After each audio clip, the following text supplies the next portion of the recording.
नमस्कार मित्रों, GDS question point में आप लोगों का स्वागत है। मित्रों, पिछले वीडियो में हम लोग ब्रह्मांड और अंतरिक्ष पर चर्चा किए थे, उसको समझे थे ब्रह्मांड किसे कहते हैं और अंतरिक्ष किसे कहते हैं। उसके अंतर्गत हम लोग आकाशगंगा और तारा समझ रहे थे। तारों के क्रम में जो पृथ्वी के अंतर्गत तारा है, या ये कह सकते जो हम लोगों का तारा है सूर्य, उसकी संरचना के बारे में हम लोग थोड़ा सा चर्चा किए थे। तो सूर्य की संरचना के बारे में आइए आगे और आज हम लोग समझते हैं कि सूर्य की संरचना कैसे हुई है या उसे क्या क्या नाम कर दिया। सूर्य की संरचना।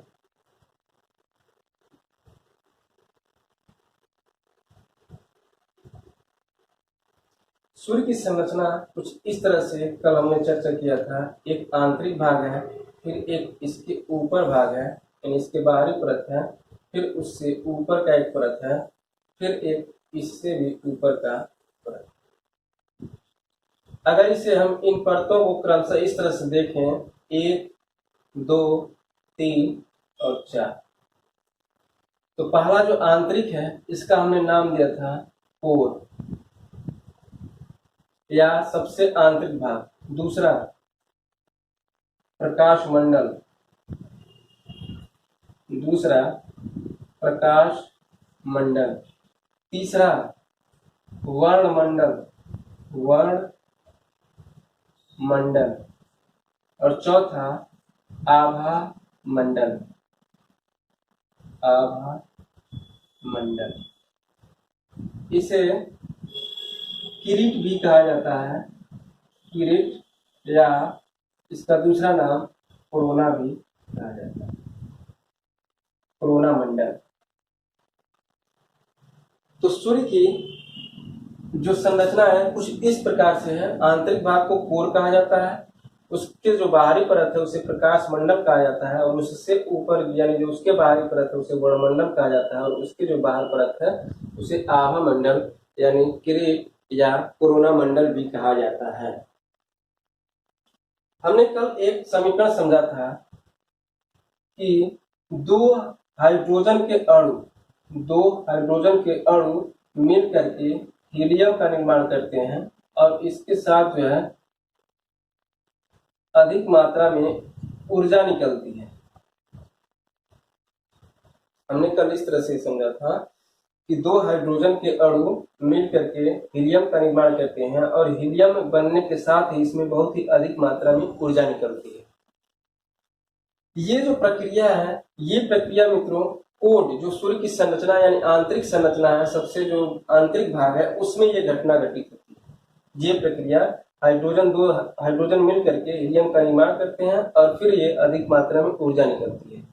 तो क्या होता है इसमें, जब बहुत ही अधिक मात्रा में ऊर्जा का उत्सर्जन होता है या जहाँ पे अधिक ऊर्जा पाई जाती है वहां पे उसका क्या होता है, तापमान अधिक बढ़ जाता है। क्या होता है मित्रों, ऊर्जा अधिक होने के कारण वहां पे तापमान अधिक बढ़ जाता है। तो कोर का जो भाग है इसमें तापमान का बहुत अधिक पाया जाता है। कोर के भाग में तापमान बहुत ही अधिक पाया जाता है। इस तापमान का अनुमान लगभग में 1.5 करोड़ यानी 1.5 करोड़ डिग्री सेल्सियस के लगभग में माना जाता है। यानी कोर का जो तापमान है वो 1.5 करोड़ डिग्री सेल्सियस के बराबर माना जाता है। दूसरा चीज, ये हाइड्रोजन और एक हाइड्रोजन का अणु दूसरे हाइड्रोजन के अणु से जब ये मिलता है या संयोजित होता है तो इसी को हम कहते हैं संलयन की प्रक्रिया। इसे विज्ञान में संलयन की प्रक्रिया कहा जाता है। तो ये भी पूछता है तारों में जो तापमान या ऊर्जा का जो बना होता है उसका क्या रीजन होता है या क्या कारण होता है, तो वो उसका मेन रीजन होता है संलयन की प्रक्रिया। दूसरा आपका है प्रकाश मंडल। इसे प्रकाश क्यों कहा जाता है, आप जानते होंगे कि सफेद कलर या जो सफेद रंग होता है वो कई रंगों से मिल करके बना होता है। क्या होता है, कई रंगों से मिलकर बना होता है, मिलकर बना होता है। ये जब इस मंडल में आती हैं, यानी प्रकाश मंडल से ये रंग जब या ये किरणें जब गुजरती हैं तो यहाँ पे कुछ रंगों का अवशोषण कर दिया जाता है। इस तरंगों से कुछ रंगों का अवशोषण कर दिया जाता है, कुछ रंगों का अवशोषण, कुछ रंगों का अवशोषण कर लिया जाता है, जिसके कारण जो है वहां पे काला पड़ जाता है या काला धब्बा की तरफ दिखाई देता है, जिसे हम क्या कहते हैं, सन स्पॉट। जैसे इस मंडल में कुछ इस तरह से काले धब्बे के रूप में दिखाई देने लगता है, और इस काले धब्बे के रूप में दिखाई देने के कारण इसे हम कहते हैं सन स्पॉट, या इसे कहते हैं हिंदी में सौर कलंक। तो आपको ये ध्यान में रखना है कि ये पूछ सकता है क्वेश्चन में कि सौर कलंक किस मंडल में पाया जाता है। आपको ये ध्यान रखना है मित्रों कि सौर कलंक सूर्य के प्रकाश मंडल में पाया जाता है। इसके बाद तीसरा मंडल आता है आपका वर्ण मंडल। तो वर्ण मंडल में क्या होता है मित्रों, वर्ण मंडल में इसका जो सूर्य की किरणें आती हैं कहीं पे इतना अधिक ही दीप्तिमान हो जाती है, या कहीं पे इतना ही ज्यादा चमक डाल देती हैं, जिसके कारण वहां पे बहुत ही अधिक ऊर्जा निकलता है, बहुत ही अधिक प्रकाशित हो जाता है, जिसके कारण इसे वर्ण मंडल कहा जाता है। तो यहाँ पे पाया जाता है आपका कुछ इस तरह से कहीं कहीं पे बहुत ही अधिक मात्रा में प्रकाश दिखाई देता है, जिसके कारण जो है इसका नाम जो है वर्ण मंडल पाया जाता है, वर्ण मंडल कहा जाता है। और इस प्रकाशित को हम कहते हैं सौर ज्वाला, सौर ज्वाला। क्या कहते हैं मित्रों, इसे सौर ज्वाला कहते हैं। आपके एग्जाम में क्वेश्चन कुछ इस तरह से पूछ सकता है कि सौर ज्वाला किस मंडल में पाया जाएगा। तो हमें ये ध्यान रखना है कि सौर ज्वाला जो है वर्ण मंडल में पाया जाता है, सौर ज्वाला वर्ण मंडल में पाया जाता है। इसके बाद जो है ये सौर ज्वाला जो पृथ्वी है, तो पृथ्वी पर, यानी ये अगर हम पृथ्वी मान लें तो पृथ्वी के जो उत्तर वाला भाग है इसे नॉर्थ यानी उत्तरी ध्रुव कहते हैं, और इसे साउथ यानी दक्षिणी ध्रुव कहते हैं। ये सौर ज्वाला जो है जब उत्तरी ध्रुव में दिखाई देता है तो इसे कहते हैं ओरोरा बोरियोलिस, बोरियालिस।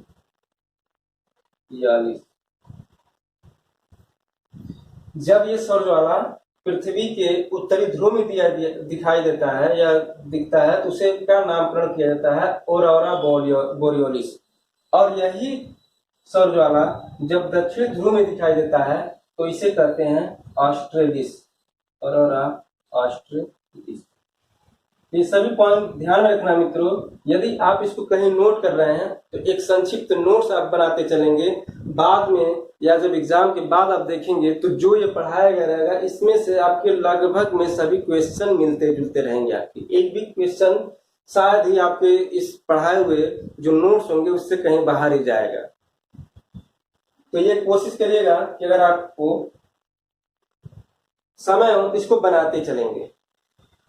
इसके बाद आपका आता है आभा मंडल। इसके बाद तीसरा जो सूर्य की संरचना है, इसकी चौथा जो चरण है, इसमें आता है आपकी सौर आभा मंडल, और इसमें पाए जाते हैं सौर पवन। इसमें पाई जाती हैं सौर पवनें। इसका भी जब गहन अध्ययन के बारे में जाएंगे तो सौर पवनें कैसे निर्माण होती हैं, ये जब यहाँ पे सन स्पॉट हो जाता है और सौर ज्वाला यहाँ पे जब ज्यादा तीव्र दिखाई देने लगता है तो ये इसमें तापमान जो है कम पाया जाता है, जिसके कारण जो है पवनों के रूप में निकलती है, तरंगे जो है पवने के रूप में निकलती हैं, जिसके कारण इसका नाम पड़ जाता है सौर पवनें। यानी ये कहा जाता है कि इस मंडल में सौर पवनें पाई जाती हैं तो आभा मंडल में पाई जाती हैं। एक चीज और मित्रों, यहाँ पे प्रकाश मंडल का जो तापमान होता है लगभग में 6000 डिग्री सेंटीग्रेड, ये 6000 डिग्री सेल्सियस के करीब में इसका तापमान पाया जाता है। तो कुछ इस तरह से सूर्य की संरचना पाई जाती है, और इसमें ये शब्द यानी सौर कलंक, सौर ज्वाला और सौर पवनें कुछ इस तरह से टॉपिक मिलते हैं, जिससे आधारित जो है आपके एग्जाम में क्वेश्चन बनते हैं। तो आइए इसके आगे समझते हैं कि सूर्य की भविष्य।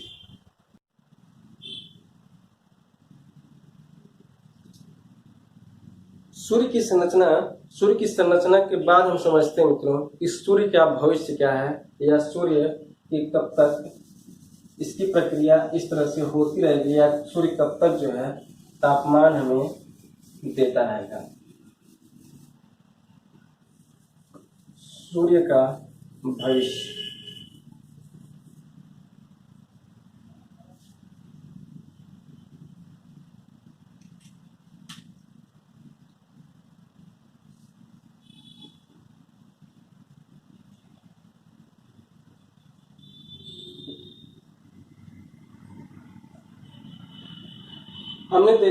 हमने समझा ये कि दो हाइड्रोजन के अणु मिलकर के हीलियम का निर्माण करते हैं और इस क्रिया को संलयन की क्रिया कहा जाता है। उसके बाद संलयन के बाद इसमें विखंडन की भी क्रिया साथ साथ में होती रहती है, यानी ये हाइड्रोजन के अणु फिर इसके रूप में टूट जाते हैं या विखंडित हो जाते हैं। तो रासायनिक संलयन के साथ साथ इसमें थोड़ी मात्रा में विखंडन की भी प्रक्रिया चलती रहती है, यानी एक हीलियम के अणु जो है ये दो हाइड्रोजन के अणु में बदलते रहते हैं। पुनः फिर यह प्रक्रिया होती है कि दो हाइड्रोजन के अणु फिर हीलियम बनते हैं और फिर इसमें अधिक मात्रा में ऊर्जा निकलती है। तब क्या होगा कि यदि ये ऐसी एक स्थिति आ जाएगी कि जब हाइड्रोजन से हीलियम बन जाएगा, हाइड्रोजन से हीलियम बन जाएगा लेकिन हीलियम से हाइड्रोजन नहीं बनेगा, तब क्या होगा कि इसमें से ऊर्जा की उत्पत्ति नहीं होगी या ऊर्जा का उत्पादन नहीं होगा, जिसके कारण जो है सूर्य की ऊर्जा नहीं निकलेगी। तो जब ये स्थिति हो जाएगी तो सूर्य क्या हो जाएगा, फिर एक विशालकाय पिंड के रूप में हो जाएगा, यानी वो ऊर्जा हमें नहीं प्रदान करेगा और वो विशालकाय पिंड के रूप में हो जाएगा। विशालकाय पिंड के नाते उसे कहा जाएगा रक्त दानव। जब ये विशालकाय पिंड के रूप में हो जाएगा तो इसे कहा जाएगा रक्त दानव। और विशालकाय पिंड क्यों कहा जाएगा, क्योंकि उससे ऊर्जा नहीं निकलेगी, तो इस विशालकाय पिंड को कहा जाएगा रक्त दानव।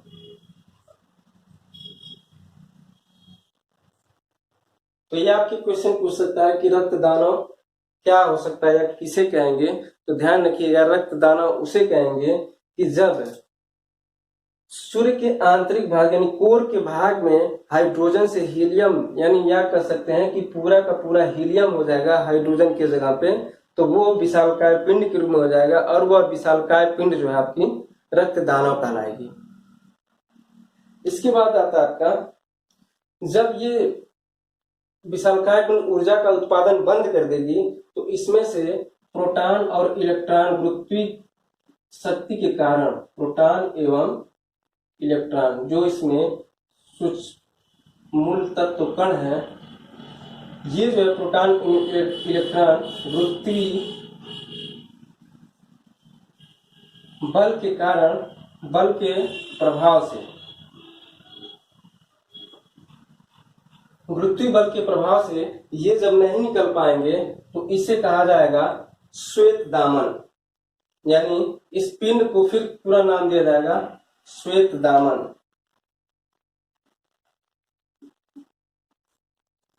श्वेत दानव।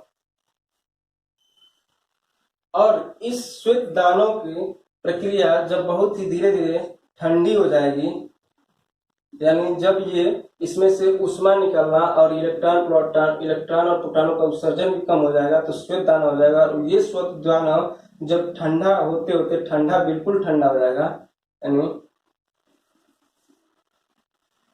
ठंडा होते होते बहुत ही अधिक ठंडा हो जाएगा,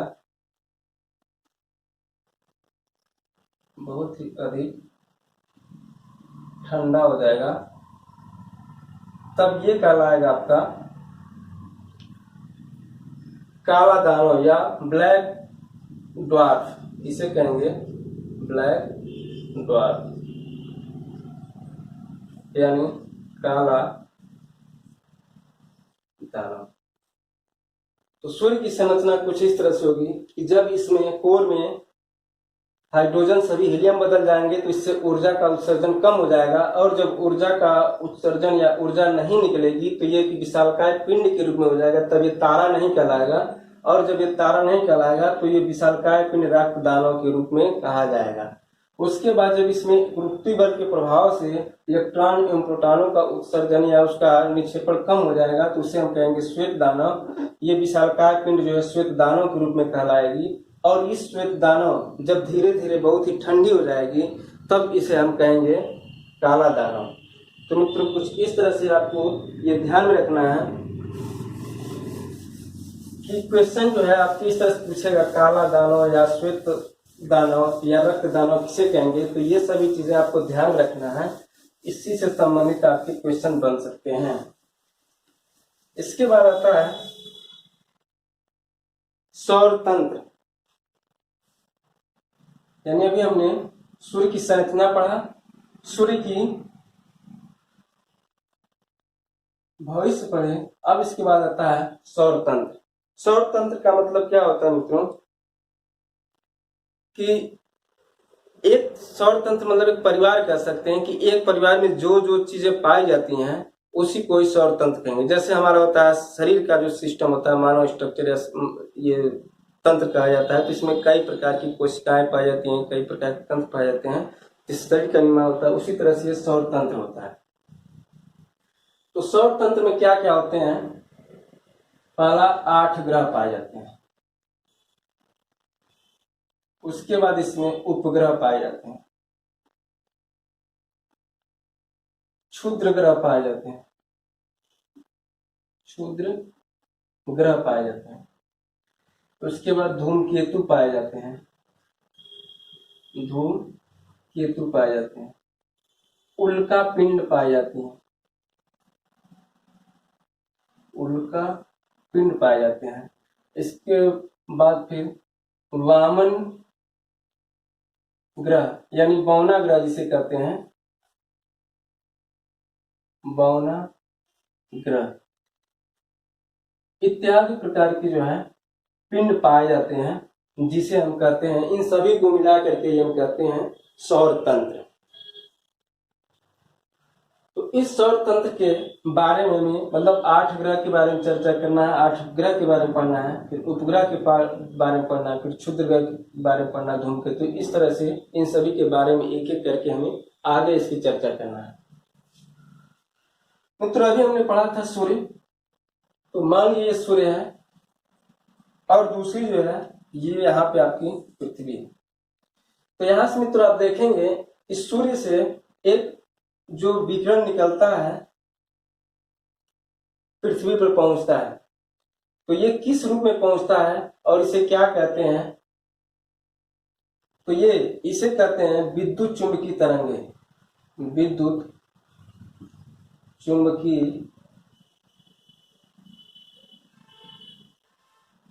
तरंग। जो सूर्य से हमें ऊर्जा निकलती है, पृथ्वी पर प्राप्त होती है, तो वो इस तरंग के माध्यम से हमें पृथ्वी को प्राप्त होती है।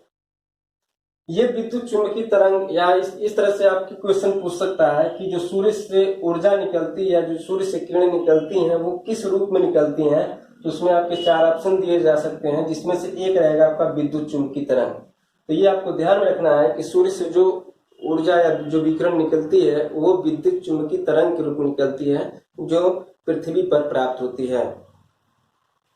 तो इसके बारे में आइए चर्चा करते हैं कि ये विद्युत चुंबकीय तरंग इसके आगे जो है किस भाग में पाया जाता है और कैसे इसका वर्गीकरण किया जाता है।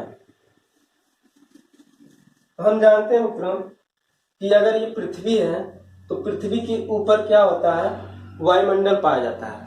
सूर्य की जो विकिरण है डायरेक्ट यानी सीधे जो है पृथ्वी को प्राप्त नहीं होती है, वो क्या होता है? सूर्य के यानी पृथ्वी के ऊपर जो मंडल है, जिसे हम क्षोभ मंडल, वायुमंडल, ठीक है, इस तरह से जानते हैं, तो उसके रूप में या उससे हो करके गुजरती हुई आती है। सूर्य की मान जो किरण है, ये इसका अगर सबसे बाह्य वायुमंडल का सबसे बाहर पर्यावरण है और यहाँ पे आपकी पृथ्वी की सतह है। ये आपका मान लीजिए सबसे वायुमंडल है और ये जो है पृथ्वी का सतह है।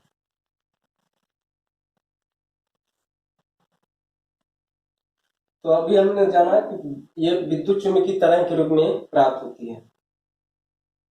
मित्रों, ये जो सूर्य से ऊष्मा प्राप्त होती है, तो जो सबसे बाहर पर्यावरण होता है, जो सबसे बाहर वायुमंडल होता है, वायुमंडल का ये सबसे बाहर परत होता है, तो इस बाहर परत पे जो ऊर्जा 1 सेंटीमीटर स्क्वायर क्षेत्रफल में प्राप्त होती है उसे हम कहते हैं सौर नियतांक। क्या कहते हैं? सौर नियतांक। या आपसे ये क्वेश्चन में इस तरह से कुछ पूछ सकता है कि सौर नियतांक किसे कहते हैं। तो ये ध्यान रखना है कि सूर्य से जो ऊर्जा वायुमंडल के बाहरी परत में 1 सेंटीमीटर स्क्वायर में जितनी ऊर्जा प्राप्त होती है और कितने देर तक 1 मिनट में, उसी को ही हम सौर नियतांक कहते हैं। इसका सौर नियतांक का मान जो होता है 1.94 कैलोरी प्रति सेंटीमीटर स्क्वायर और प्रति मिनट होता है। तो ये आपको नोट कर लेना है या इसको ध्यान रखना है कि सौर नियतांक किसे कहते हैं, यानी जो सूर्य से ऊर्जा प्राप्त हुई और वायुमंडल की जो बाहरी परत पे 1 सेंटीमीटर स्क्वायर में प्रति मिनट में जितना ऊर्जा उसे प्राप्त हुई, उसी को हम सौर नियतांक कहते हैं। और इस सौर नियतांक का मान जो होता है 1.94 कैलोरी प्रति सेंटीमीटर स्क्वायर प्रति मिनट होता है। इसके बाद ये किरणें आप देखते हैं मित्रों कि सूर्य से जो ऊष्मा प्राप्त हो रही है विद्युत चुम्बकीय तरंगों के रूप में, तो उसका वर्गीकरण किस आधार पर किया जाता है। तो पहला जो वर्गीकरण प्राप्त होता है हमें, वो दृश्यता के आधार पर होता है। दृश्यता के आधार पर। दृश्यता के आधार पर मतलब क्या होता है कि जो हमें दिखाई देंगी उसे दृश्य कहेंगे और जो हमें नहीं दिखाई देंगी उसे क्या कहेंगे? अदृश्य कहेंगे। जो दिखाई देती हैं उसे दृश्य और जो नहीं दिखाई देती हैं उसे अदृश्य।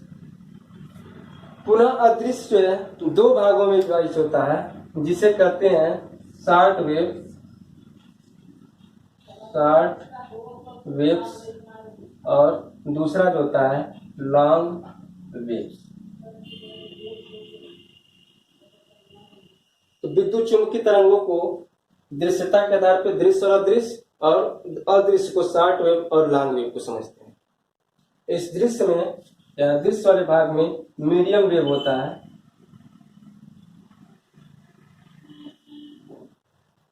तो विद्युत चुम्बकीय तरंगों को 3 भागों में विभाजित किया गया, शॉर्ट वेव, मीडियम वेव और लॉन्ग वेव। तो आइए इसको क्रम से समझते हैं। ये मान लीजिए आपको दिखाई दे रही है, यानी ये आपका मीडियम वेव हो गया।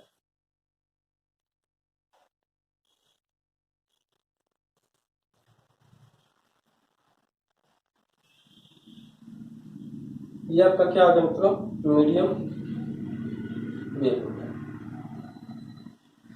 तो मीडियम वेव से या जो दृश्य दिखाई या जो प्रकाश दिखाई देता है, तरंगे जो दिखाई देती हैं, हमने विज्ञान के विगत कक्षाओं में पढ़ा है कि जब इस दृश्य प्रकाश को एक प्रिज्म से गुजारा जाता है तो ये क्या होता है?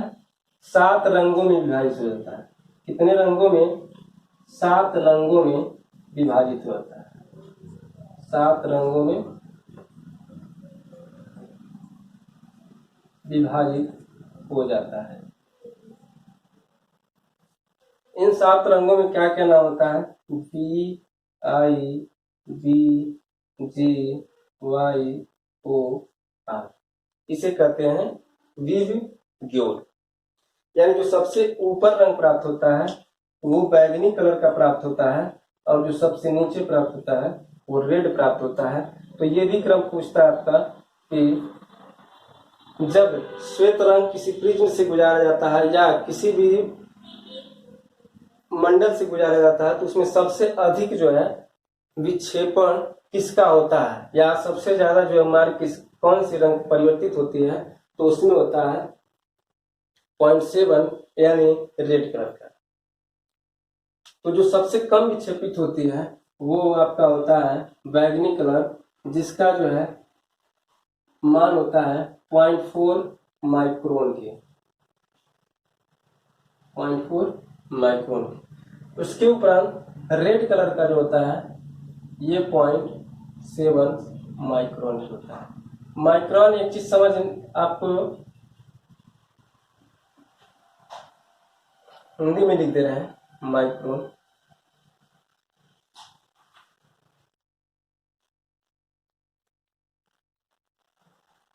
अब ये माइक्रोन क्या होता है? माइक्रोन जो है तरंगदैर्ध्य को नापने की या मापने की एक इकाई होती है जिसे माइक्रोन कहते हैं। इसकी सबसे छोटी या जो सबसे प्राथमिक यूनिट होती है उसे तरंगदैर्ध्य कहते हैं, जिसे लैम्डा से व्यक्त किया जाता है। यानी सबसे प्राइमरी यूनिट इसे कहते हैं तरंगदैर्ध्य, और इस तरंगदैर्ध्य को लैम्डा से व्यक्त किया जाता है। ये तरंगदैर्ध्य क्या होता है?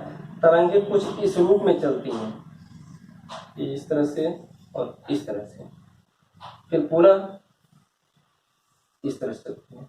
तो जो सबसे अधिकतम दूरी ये है, जो सबसे अधिकतम दूरी ये है, जब यहाँ से यहाँ तक एक चक्र पूरा कर लेती हैं तो इसे कहा जाता है कि एक तरंगदैर्ध्य हो गया, यानी एक तरंगदैर्ध्य की दूरी हो गई। तो ये है जो हमें दिखाई देता है उसे हम कहते हैं मीडियम वेव, जो हमें नहीं दिखाई देता है उसे कहते हैं शॉर्ट वेव और लॉन्ग वेव। तो ध्यान दीजिए मित्रों, ये जो दिखाई दे रहा है इसका सबसे अंतिम पॉइंट यानी सबसे छोटा पॉइंट 0.4 माइक्रोन यानी बैगनी का है। तो जो इससे कम तरंगदैर्ध्य के या इससे कम माप की जो तरंगे प्राप्त होती है उसे हम कहते हैं शॉर्ट वेव। क्या कहेंगे? Short wave.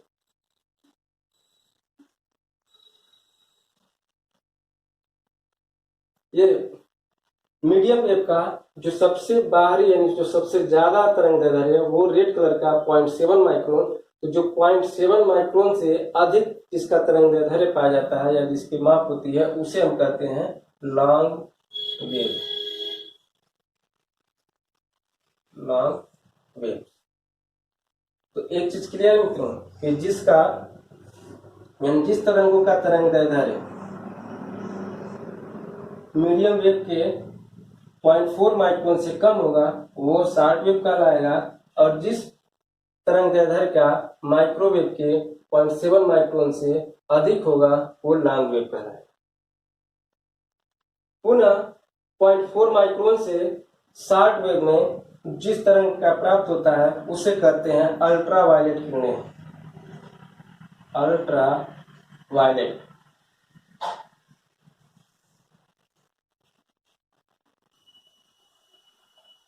उसके उपरांत यानी इससे कम अल्ट्रावायलेट किरणों से कम प्राप्त होता है एक्स रेज का। आपने इसका मेडिकल में उपयोग देखे होंगे या सुने होंगे। एक्स रेज के बाद आपका मिलता है गामा रेज का। इससे कम तरंगदैर्ध्य प्राप्त होता है आपका बीटा रेज का, और इससे कम प्राप्त होता है आपका अल्फा रेज का। यानी शॉर्ट वेव का जो वर्गीकरण होता है ये अल्ट्रावायलेट में डिवाइड होता है, एक्सरे में होता है, गामा रे में होता है, बीटा रे में होता है और अल्फा रे में होता है। यानी इस सबसे कम जो तरंगदैर्ध्य प्राप्त होता है वो अल्फा रेज का होता है, उससे अधिक बीटा रेज का होता है, उससे अधिक तरंगदैर्ध्य गामा का, उससे अधिक एक्सरे का और उससे अधिक अल्ट्रावायलेट का होता है। कुछ इसी प्रकार से वर्गीकरण लॉन्ग वेव में भी होता है। तो लॉन्ग वेव का जो वर्गीकरण होता है वो 3 भागों में विभाजित है, जिसका पहला नाम है आपका इंफ्रारेड IR, और दूसरा जो है यानी जो जिसका तरंगदैर्ध्य इंफ्रारेड से अधिक होता है उसे कहते हैं माइक्रोवेव, और उससे अधिक जो होता है उसे कहते हैं रेडियो वेव। इसका पूरा नाम सुन लेते हैं। इसे कहते हैं अल्ट्रा वायलेट, इसे कहते हैं इंफ्रारेड, INFRA, इंफ्रारेड, इसे कहते हैं माइक्रोवेव, और इसे कहते हैं रेडियो वेव, वेव्स कह लीजिए, तरंगें। हिंदी में परावैंगनी किरणें, इंफ्रारेड को अवरक्त किरणें, और ये देखिए ध्यान रखना, इसमें कंफ्यूजन हो सकता है कि ये मीडियम वेव है एक यहाँ पे, और यहाँ पे भी एक MW लिखा गया है, इन दोनों में अंतर है। ये मीडियम वेव यानी मध्यम तरंग कहते हैं, और ये MW का मतलब माइक्रोवेव से यानी सूक्ष्म तरंगे हैं। तो इसमें आपको ध्यान रखना होता है। अब इसमें आपके क्वेश्चन बनते हैं किन तरंगों का तरंगदैर्ध्य सबसे कम है। तो अगर आपके दिमाग में ये फिगर फिट है या ये बैठा हुआ है तो आप तुरंत जवाब दे सकते हैं कि यदि इस तरह की किरणें हैं तो सबसे कम तरंगदैर्ध्य किसका होगा, अल्फा का होगा। यदि इन तीनों में पूछा जाएगा तो सबसे कम तरंगदैर्ध्य इंफ्रारेड का, सबसे अधिक रेडियो वेव का। उसके बाद अगर इन चारों में से पूछा जाएगा यानी बीटा, गामा, एक्सरे और अल्ट्रावायलेट में, तो आप ये कह सकते हैं कि अल्ट्रावायलेट का सबसे अधिक पाया जाएगा इन चारों में, और सबसे कम बीटा पाया जाएगा। इसी तरह से यदि दो शॉर्ट वेव का ले लिया जाए और दो लॉन्ग वेव का ले लिया जाए और ये पूछा जाए कि सबसे कम तरंगदैर्ध्य किसका है, यदि ये दोनों लिए हैं शॉर्ट वेव में और ये दोनों लिए आप लॉन्ग वेव में, तो आप बताएंगे कि सबसे कम एक्सरे का होगा और सबसे अधिक मीडियम वेव का होगा। तो मित्रों इसमें काफी अधिक कंफ्यूजन रहता है, जिसको हमने एक चार्ट के माध्यम से, फ्लो चार्ट के माध्यम से आपके दिमाग में बैठाने की कोशिश की। अगर ये आपके दिमाग में फिट हो जाता है तो आप क्वेश्चन को देखते ही बता सकते हैं कि ये इसमें से कौन सा आंसर होगा जिसका जवाब सही है। मित्रों आज के लिए बस इतना ही रखते हैं, आगे कल चर्चा करते हैं इसके विषय में।